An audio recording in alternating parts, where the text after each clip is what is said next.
Hello बच्चों, आज हम कर रहे हैं क्वाड्रेटिक क्वेश्चन एक्सरसाइज 4.1 का क्वेश्चन नंबर 2। क्वेश्चन नंबर 1 हमने पिछली वीडियो में कवर कर लिया था। इस क्वेश्चन में क्या कह रहा है क्वेश्चन नंबर 2 में कि represent the following situation in the form of quadratic question, यानी आपको केवल क्वाड्रेटिक क्वेश्चन बनाना है, सॉल्व नहीं करना। कह रहा है the area of a rectangular plot is 528 metre square. तो हमने एक रेक्टेंगुलर प्लॉट बना लिया, इसकी एरिया कितनी कह रहा है 528 मीटर स्क्वायर। बात समझना ध्यान से। कह रहा है the length of the plot is one more than the twice its breadth. तो हम एक काम कर रहे हैं, इसके ब्रिथ को x मान ले रहे हैं। तो लेंथ क्या कह रहा है कि लेंथ जो होगा वो ब्रिथ के ट्वाइस से वन मोर होगा, तो यही होगा अकॉर्डिंग टू क्वेश्चन। तो यानी आपको दिखाना पड़ेगा एग्जाम में कि let breadth is x metre, ठीक है, और लेंथ आपकी हो जाएगी कितनी, लेंथ हो जाएगी आपकी ब्रिथ के डबल से एक ज्यादा, ठीक। अब अकॉर्डिंग टू क्वेश्चन कह रहा है एरिया क्या होती है रेक्टेंगुलर की, लेंथ इनटू ब्रिथ, यही होती है एरिया। तो लेंथ हमारा कितना है 2x प्लस 1, ब्रिथ हमारा कितना है x, एरिया कितनी है 528। तो यानी ये मल्टीप्लाई कर दूं तो 2x square plus x equals to 528। तो this is 2x square plus x minus 528 equals to 0। इस इक्वेशन की डिग्री 2 है, इसलिए क्वाड्रेटिक क्वेश्चन कहलाएगा और ये हमारा स्टैंडर्ड क्वाड्रेटिक क्वेश्चन बन गया। समझ में आई बात की नहीं आई? अच्छा जी, चलिए सेकंड क्वेश्चन देखते हैं क्या कह रहा है। The product of two consecutive positive integer is 306। तो आपको पता है कॉन्जुगेटिव इंटीजर का मतलब होता है लगातार, एक के बाद जस्ट एक। तो अगर हम मान लें कि let the consecutive integer are, क्या मान लें एक x होगा तो दूसरा x प्लस 1 होगा। अब अकॉर्डिंग टू अगर क्वेश्चन की बात करते हैं, क्वेश्चन क्या कह रहा है, तो कह रहा है कि इन दोनों का जो प्रोडक्ट है वो कितना आ रहा है 306 आ रहा है।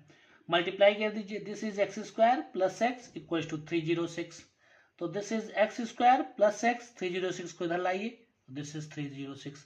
अब इस देखिए इस इक्वेशन की मैक्सिमम पावर 2, इसलिए क्या कहलाएगा क्वाड्रेटिक क्वेश्चन। और क्वाड्रेटिक क्वेश्चन बनाने की ये बात कह रहा था। तो क्वेश्चन नंबर 2 भी क्या हो गया, सॉल्व हो गया, ठीक है। चलिए भैया क्वेश्चन नंबर 3 क्या कहता है वो देखते हैं। कह रहे हैं रोहन की माँ की एज 26 साल ओल्डर थी, यानी बड़ी थी किससे, रोहन से। तो एक काम करो कि रोहन की एज को लेट कर लो। तो मान लो रोहन की जो एज है वो कितनी है, एक्स हो जाएगी। तो रोहन की अम्मा की एज कैसी हो जाएगी, रोहन की अम्मा की जो एज होगी, अम्मा की एज हो जाएगी एक्स प्लस 26, यानी उनसे जस्ट मदर एज यानी 26 ज्यादा हो जाएगी, बड़ी हो जाएंगी। अब कह रहा है the product of their edges 3 years from now, ठीक है।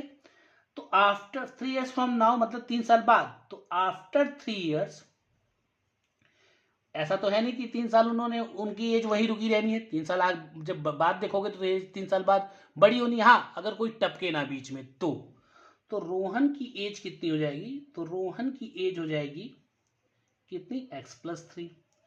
और अम्मा की एज कितनी हो जाएगी, यानी रोहन की मदर की एज कितनी हो जाएगी, अम्मा की एज की बात करूं तो x plus 3 plus 26, x plus 26 था उसमें 3 ऐड कर दिया तो x प्लस 29। अब अकॉर्डिंग टू क्वेश्चन की अगर मैं बात करूं तो क्वेश्चन में कह रहा है कि इन दोनों की एज का प्रोडक्ट 3 साल बाद, तो 3 साल बाद रोहन की एज इतनी थी, अम्मा की एज इतनी थी, कितना आना चाहिए 360। मल्टीप्लाई कर दो x into x, x square, x into 29, 29x, 3 into x 3x, 3 into 29 87 equals to 360, ठीक है। तो दिस इज एक्स स्क्वायर, ये दोनों ऐड कर दो अगर तो 32x प्लस 87, 360 को इधर लाओ तो माइनस 360 बराबर 0। तो this is x square plus 32x, ठीक है, और ये सब्ट्रैक्ट कर दो, 10 में से 7 गया 3, यहाँ बचा 5, 15 में से 8 गया 7, यहाँ बचा 2। तो दिस इज माइनस का 273 इक्वल टू 0, और ये बन गया हमारा quadratic equation, required quadratic equation. Clear बात समझ में आ गई बेटा? अगर बात समझ में आ गई तो इसका फोर्थ पार्ट क्वेश्चन का देखते हैं कि फोर्थ पार्ट हमारे क्वेश्चन का क्या है। ठीक है, फोर्थ पार्ट देखो, क्वेश्चन का फोर्थ पार्ट ये कहता है कि अ train travels a distance of 480 kilometre. बात समझना बेटा, ठीक है, एट ए यूनिफॉर्म स्पीड, मतलब अपनी स्पीड चेंज नहीं कर रही है, उसी यूनिफॉर्म स्पीड से वो ये डिस्टेंस चल रही है। ठीक है, बहुत अच्छे बहुत अच्छे। कह रहा है इफ, अगर, if the speed had been 8 kilometre per hour, समझना 8 किलोमीटर पर आवर लेस, मतलब 8 किलोमीटर पर आवर लेस कर दी गई है, then it would have,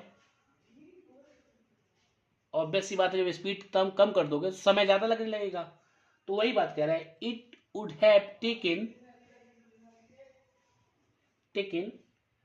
3 hours more to cover. Obvious सी बात है, समय तो ज्यादा लगना ही है जब स्पीड कम कर रहे हो, तो 3 hour more to cover the same distance, to cover the same distance.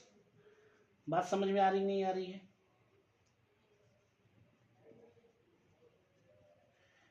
कह रहा है we need to find the speed of train, we need to find the speed of train. तो पहली बात तो हमको क्वाड्रेटिक क्वेश्चन बस फॉर्म करना है। अगर हम क्वाड्रेटिक क्वेश्चन बना देंगे तो कुछ भी वैल्यू निकाल सकते हैं।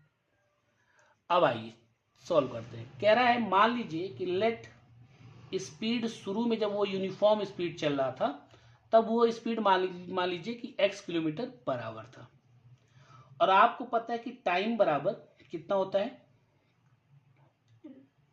टाइम बराबर होता है डिस्टेंस अपॉन में स्पीड। यानी शुरू में जो टाइम लगा था वो कितना था, डिस्टेंस थी 480 किलोमीटर देखो, और स्पीड आपने एक्स लेट की है, तो शुरू में ये टाइम लग रहा था t। अब कह रहा है स्पीड को लेस कर दी गई है, तो लेस मतलब कितना, 8 किलोमीटर पर आवर से लेस कर दी गई है।